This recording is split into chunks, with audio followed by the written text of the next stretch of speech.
Okay everyone, आज हमें hybrid parameters के बारे में पढ़ना है।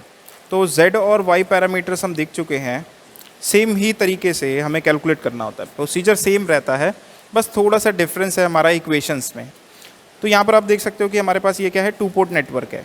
ठीक है, ये टी नेटवर्क हमारा क्या है, टू पोर्ट नेटवर्क है। अब हमारे पास हम इसके लिए यूज़ करेंगे किट। ये R1, R2 और R3 रेजिस्टेंसेस की वैल्यू जो है वो 1 किलो ओम है, ये नोट कर लीजिएगा आप। ये हमारा सेकंड पोर्ट हो गया जिसके पैरामीटर्स हो गए V2 और V1, और इनपुट पैरामीटर्स हो गए हमारे V1 और I1।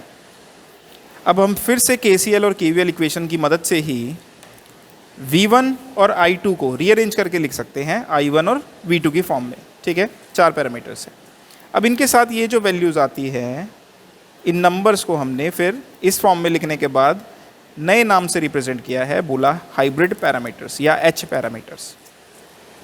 इनको हाइब्रिड क्यों बोलते हैं अभी हम देखेंगे। ठीक है, तो यहाँ पर जो वैल्यूज़ आएंगी, अगर हम KCL KVL इक्वेशन को इस तरह से इस फॉर्म में लिख लें तो वो H पैरामीटर को रिप्रेजेंट करेंगे थियोरेटिकली, जैसे हमने देखा था पिछले में भी थियोरेटिकली कैसे एक्सप्लेन करना है।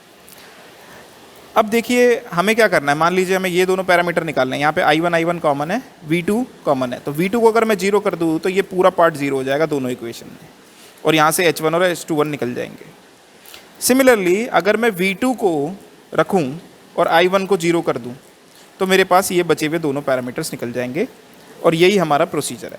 एक बार हमने क्या करा, I1 को 0 कर दिया, ऐसा करने से ये ख़त्म, और V1 equal to H12 V2 हो गया, जिससे हम H12 निकाल सकते हैं, सिमिलरली H22 निकाल सकते हैं।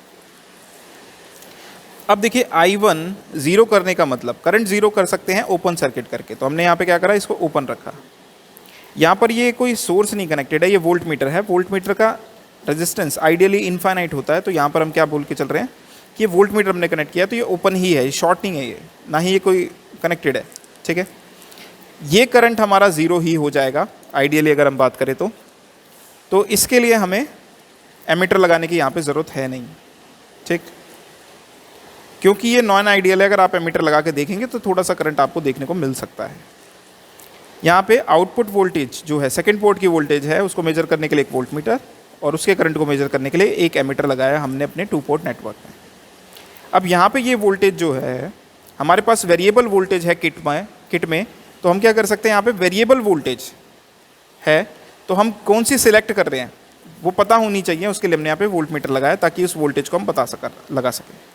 अब I1 तो 0 हो ही जाएगा, बाकी के 3 पैरामीटर हमें मिल जाएंगे, और इन इक्वेशन की मदद से H12 कैसे निकलेगा, V1 अपॉन में V2 करके, and likewise this same procedure जैसे हमने पहले किया था। तो हमने ऐसे H12 और H22 निकाल लिया। नेक्स्ट दूसरे केस में हमने क्या करा, V2 को 0 कर लिया, और ये दोनों पैरामीटर अब हमारे निकल जाएंगे जैसे हमने Z और Y पैरामीटर्स में निकाला था। V2 0 करने का मतलब है वोल्टेज 0 करने के लिए हमें शॉर्ट सर्किट करना पड़ता है, तो हमने आउटपुट को कर दिया शॉर्ट सर्किट। शॉर्ट सर्किट है तो वोल्ट मीटर लगाने की ज़रूरत नहीं है, वोल्टेज 0 ही होगी।